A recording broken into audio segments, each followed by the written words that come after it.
show you what I'm working on today. Hey yo everybody, happy Friday, how you doing? Today we're talking about lap steel guitar. And I hear you all out there. I don't have a lap steel. Well, you don't really need one to do some of what we're doing here today. So this is a Rogue Rogue lap steel, and I think they're like $100. I bought this from a friend for like 75. Prior to having this, I would mess around with like shitty acoustic guitars. Doesn't need to be shitty, but if they have bad action, I don't know if you can see how high the strings are on these sorts of things.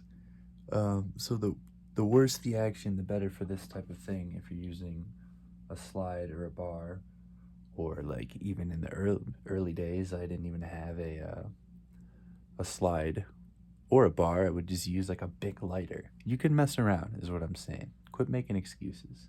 So grab a shitty guitar or your lap steel, lay it flat just like so, and put it in an open tuning. I'm using C6. So if you wanted to take your lap steel or guitar and throw it in there, I can show you how to play a major and a minor chord basically. And from there you can just noodle around. So this tuning is a C6 chord, which is very beachy, Hawaiian-y, whatever we want to call it. You know, SpongeBob-y. So this is tuned to C, E, G, A, C, E. Once again, that's C, E, G, A, C, E. Or if you want to go, that would be root, third, fifth, sixth, root, third. So yeah, C6 tuning, pretty common for lap steel. So is E7. There's, I guess, people use all sorts of different open tunings. Anyway, I was able to find the most information on this one, and I like this opposed to more of the beachy sound, opposed to like a bluesy sound, just because that's kind of what I dig. Not required, but I always have a volume pedal when I'm doing this. I think it's out of the screen, but looks just like a wah-wah, but it controls the volume, and that way you can get your swells. Also nice to throw on a ton of reverb like this with the swells.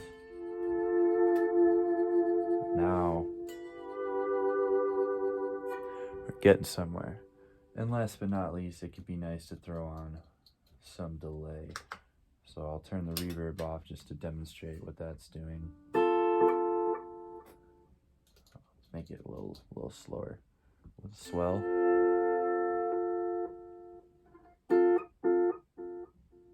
And then when you get the reverb on there, you got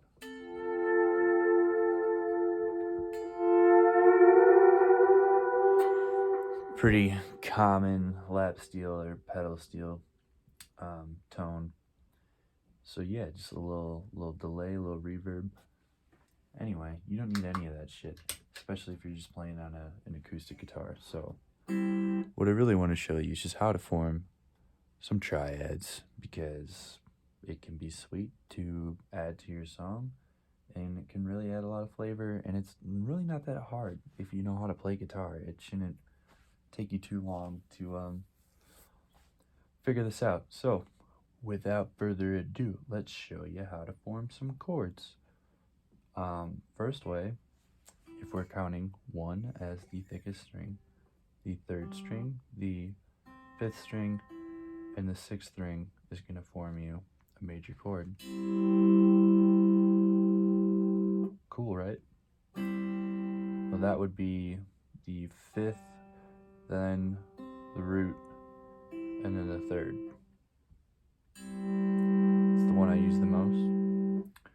And then another way is if we go 2nd string, 3rd string, 5th string. Those are the same chord, just arranged differently. So this second way is 5th, 3rd, root. Once again, that'd be the 2nd string, the 3rd string, and the 5th string. Pretty cool. So just switching between those two. Well, I'll put the bar down. Little different flavors. And when you are using a bar, you want to make sure that you have your hand on the back side here, behind, to the left, towards the headstock. You want to rest your hands on the strings, otherwise you're going to get like, I guess that still doesn't sound too bad, but you're going to get a tighter sound if you're muting the sound, the strings behind you. Yeah. Anyhow, okay, so that's how you form a major chord. And then to form a minor chord, so if we were going back to C here, in order to form a minor chord, we're just playing the 4th, 5th, and 6th strings, and that's a minor triad, which would be the relative minor of that major chord. So once again, we're in C6, which means if we play open, that's a C chord. So if we play the minor version, we're getting A minor, which is the relative minor of C. If you don't know your relatives and majors and minors, just get that down. It's super helpful in terms of just like knowing available chords, and super applicable here.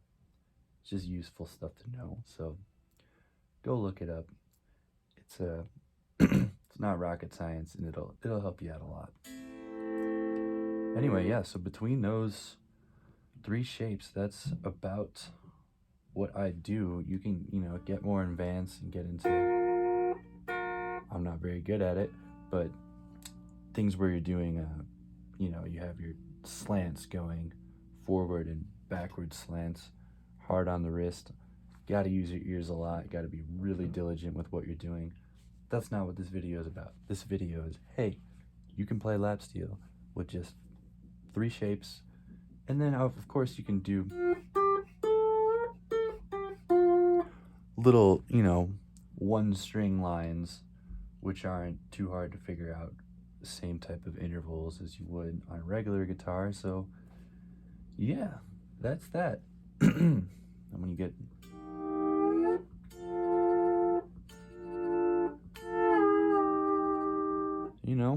just add some spice to your life. That's about all I wanted to cover. I do also want to mention that I really enjoy playing lap steel on people's songs, and I've done that for a couple people. Some of them being my songs, others being other people's songs where they've had me guest featured. I will leave links to those in the description, and you can check that out. So if you or anyone you know needs some lap steel on one of your songs, holler at your boy, and I would love to help you out. Hope you learned something here today. I hope this motivates you to find a use for that shitty guitar that usually just sits on a stand. Put it in a different tuning. Get yourself a lighter, or get a bar, or a slide, whatever it may be, a bottle, a freaking glass bottle, and just start messing around with it. That's what I did, and then by the time I actually went and got one, I kind of already knew a little bit of what I was doing. So basically, you can invest $0 and get started today.